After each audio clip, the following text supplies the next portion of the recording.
Estamos vivendo dias turbulentos, estamos vivendo dias de adversidades, estamos vivendo dias de acomodismo e esfriamento espiritual da parte de muitos, mas também estamos vivendo dias em que o Espírito Santo tem buscado vidas, estamos vivendo dias que o Espírito Santo tem estado às portas, estamos vivendo dias que o Espírito Santo tem resgatado vidas, estamos vivendo dias que o Espírito Santo tem sido derramado, estamos vivendo dias que o Espírito Santo está salvando, estamos vivendo dias que o Espírito Santo está transformando, estamos vivendo dias que o Espírito Santo está renovando, estamos vivendo dias que o Espírito Santo nos trouxe aqui, marcou um encontro conosco e está pronto a mudar a nossa história de maneira que aqueles que não vieram, eles não perderam, mas deixaram de ganhar. E quando vocês se reunirem aqui, juntamente com aqueles que não vieram hoje, que estão faltando, eles vão olhar para vocês e vão dizer: eu não sei exatamente o que está acontecendo,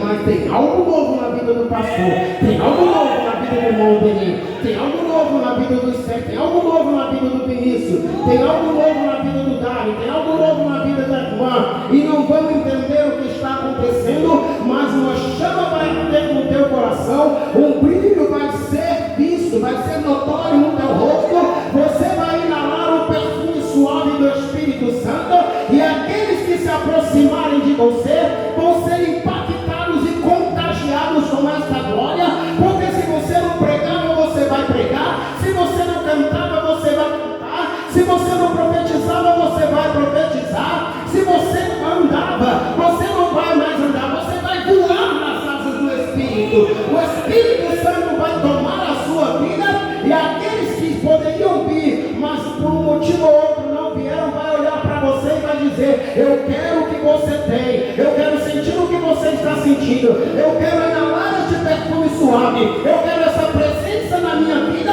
e vão virar para você e vai dizer o que você fez, você vai olhar para eles e vai dizer: eu apenas fiz a minha parte, abri o meu coração, me derramei, busquei, e o Espírito Santo, pela sua graça e infinita misericórdia, renovou a minha vida.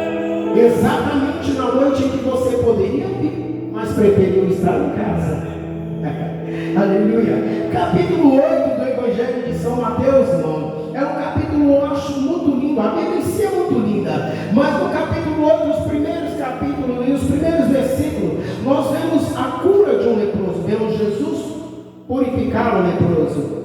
Continuando o texto, do versículo 5 a seguir, nós vimos quando Jesus se encontra com o centurião de Cafarnaum. Quando ele vai até Jesus e diz: olha, o meu servo está em casa miseravelmente doente, miseravelmente atormentado. Jesus olha para ele e diz: eu vou lá na tua casa, eu vou restaurar a saúde do teu servo, eu vou ali operar um milagre. E ele olha para Jesus e diz: Jesus, eu não sou digno de que o Senhor entre debaixo do meu telhado, mas se o Senhor disser uma palavra apenas, eu creio que o meu criado vai ficar são, eu creio que a enfermidade vai deixar a vida do meu criado, do meu servo. Jesus olhou para ele e disse: homem, nem mesmo em Israel eu encontrei tanta fé, vai conforme a tua palavra, o teu servo está curado. Nós vimos do versículo 14 ao versículo 17, quando ele cura a sogra de Pedro, e quando nós vemos do versículo 18 até o versículo de número 22, nós vimos Jesus instruindo e dizendo ali como se deve servir a ele. Então Jesus entra no barquinho e passa para outra banda, e quando aquele barquinho está no meio ali do mar, no meio do mar, ali, olhando para um lado água, para o outro lado água, de repente sobrevém uma grande tempestade, e aquele barco começa a ser tomado pelas ondas, começa a ser açoitado pelas ondas, e Jesus, dormindo tranquilamente, da maneira que ele estava, ele continua dormindo, até que chega um estágio, um momento, um determinado momento, que os discípulos não aguentam mais tanta pressão, e eles vão até onde Jesus está, e diz: mestre, nos socorre, nós vamos perecer.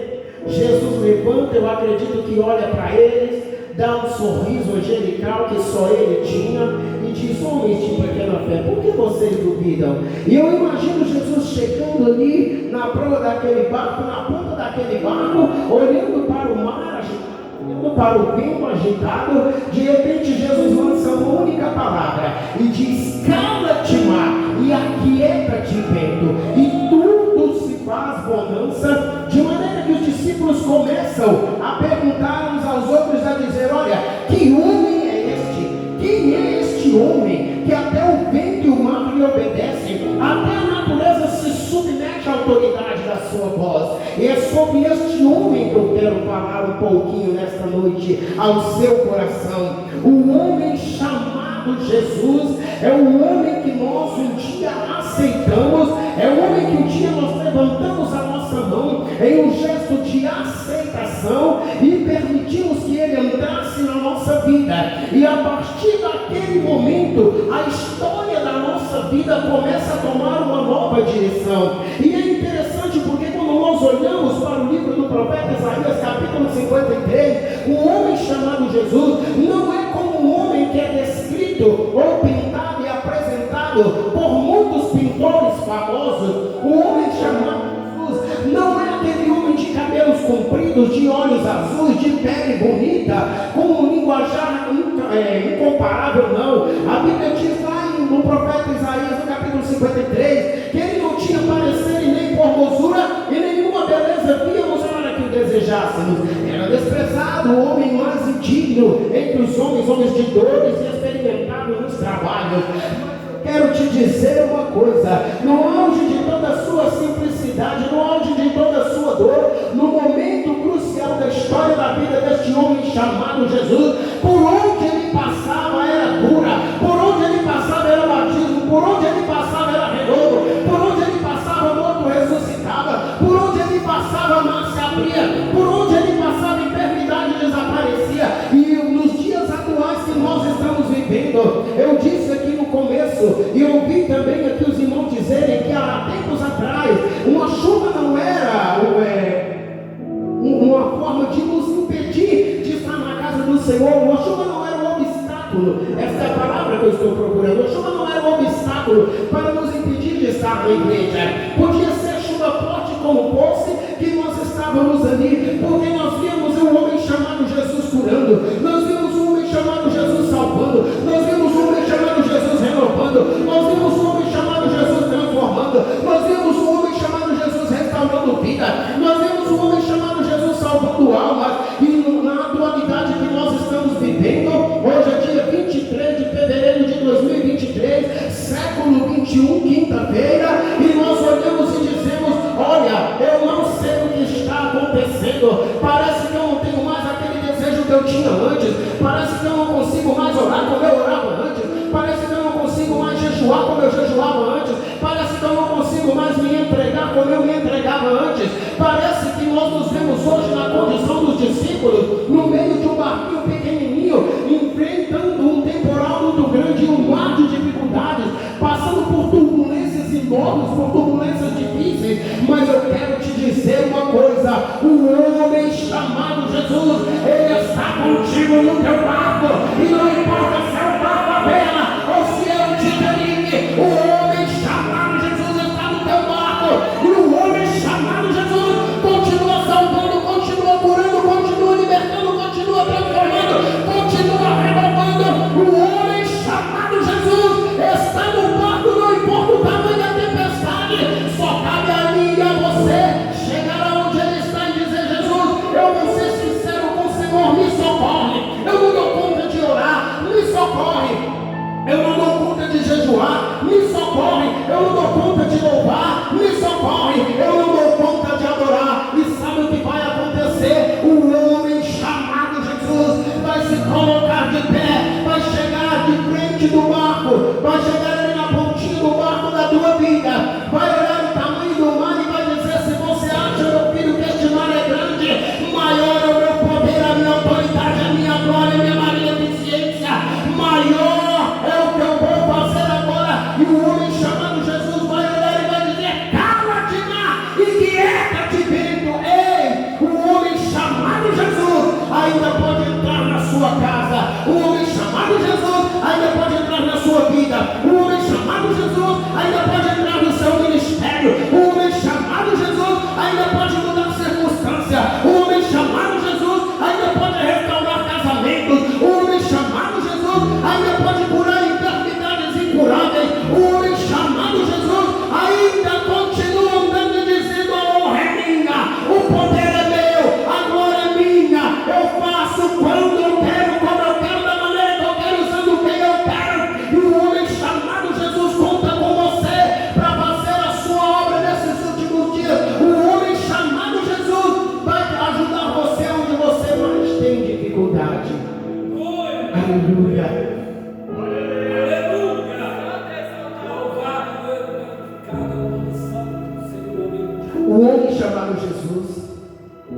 Ele não andava em carros importados.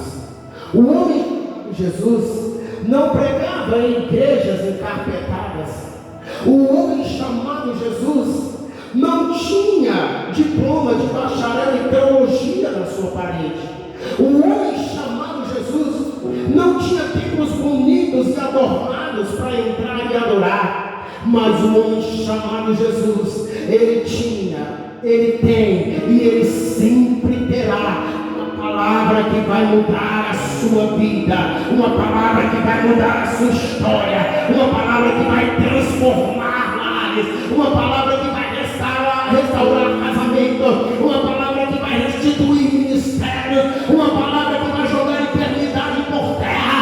Ei, eu não sei o que foi dito sobre ti na tua vida, eu não sei que tipo de palavra o inimigo da sua alma tem lançado para você, ou até mesmo contra a sua congregação, onde você se reúne para adorar o Senhor, mas o homem chamado Jesus continua na história, o homem chamado Jesus continua no barco, e quando o homem chamado Jesus está passando, demônios podem se retirar, doença cai por terra, muralha cai por terra, gigante é derrubado, porta de desemprego é aberta, cadeados são destratados, lares são restaurados. O homem chamado Jesus é uma fonte inesgotável e pode mudar a minha e a sua história, quando, como ele quiser, quando ele quiser, na hora que ele quiser, da maneira que ele quiser. E o homem chamado Jesus olha para você nesta noite e diz: olha, você pode não ter carro do ano, você pode não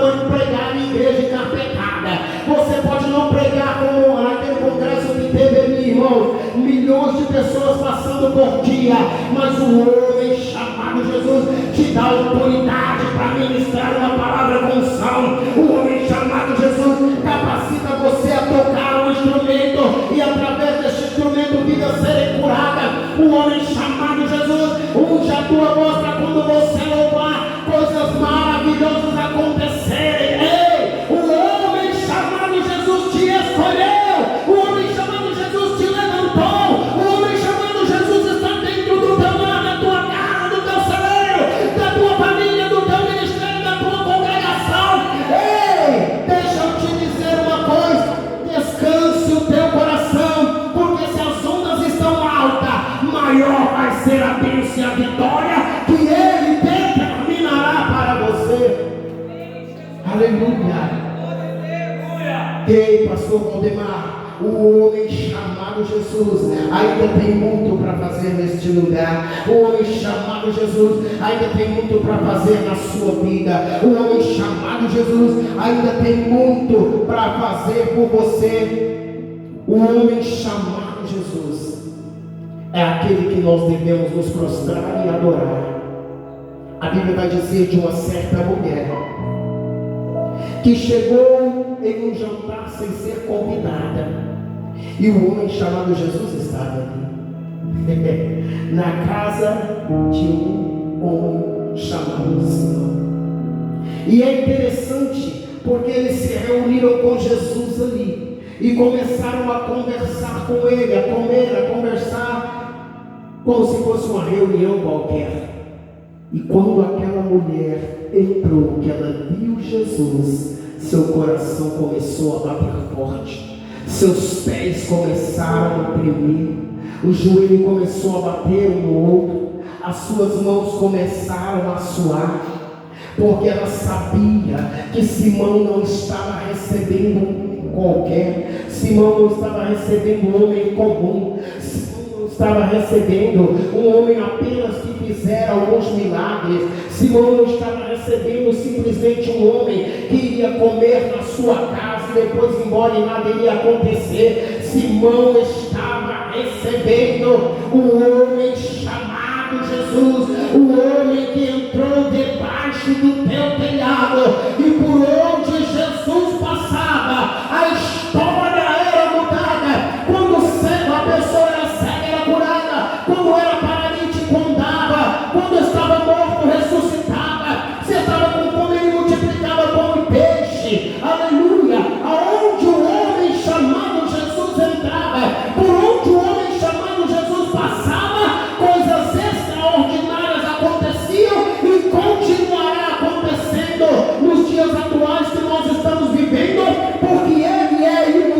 imutável, porque Ele não muda. Aleluia. E quando Jesus falava no coração daquela mulheradinha, e sabe o que ela fez? Eu tenho que procurar alguma coisa para me ofertar para este homem. E começou a procurar aquilo que ela tinha de mais precioso. Até que ela achou um unguento muito caro. E ela chega até o homem chamado Jesus.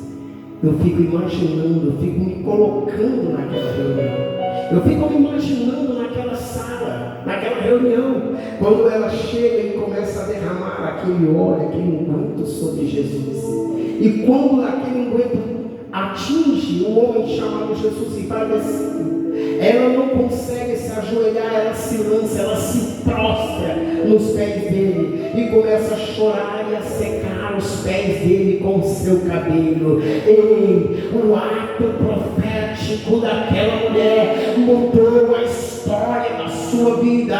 Mais de 2000 anos já se passaram e aquela mulher ainda é lembrada, e eu creio que na eternidade, quando nós chegarmos ali, ela será lembrada ainda. Eu te pergunto nesta noite, que ato profético você vai fazer para que o teu nome seja lembrado, para que o teu nome ecoe na eternidade? Que legado nós estamos deixando para a geração que está ficando?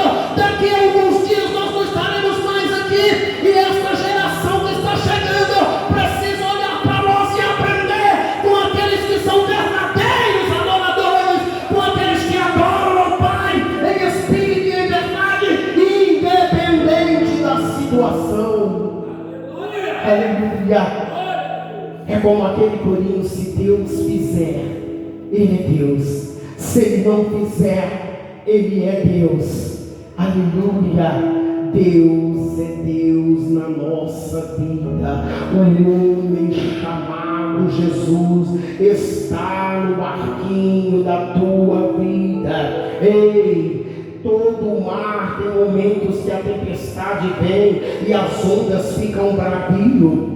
Tem momento que o barco balança de um lado para o outro. Tem momento, irmãos, somos seres humanos, que nós balançamos. Irmão Wellington, você também tem os seus momentos que o barco balança. Tenho, porque eu sou ser humano. Mas são momentos como este que eu lembro que eu tenho socorro, que eu lembro que eu tenho um ajudador, que eu lembro que o príncipe do exército celestial está comigo, que eu lembro que o grande El Shaddai está comigo.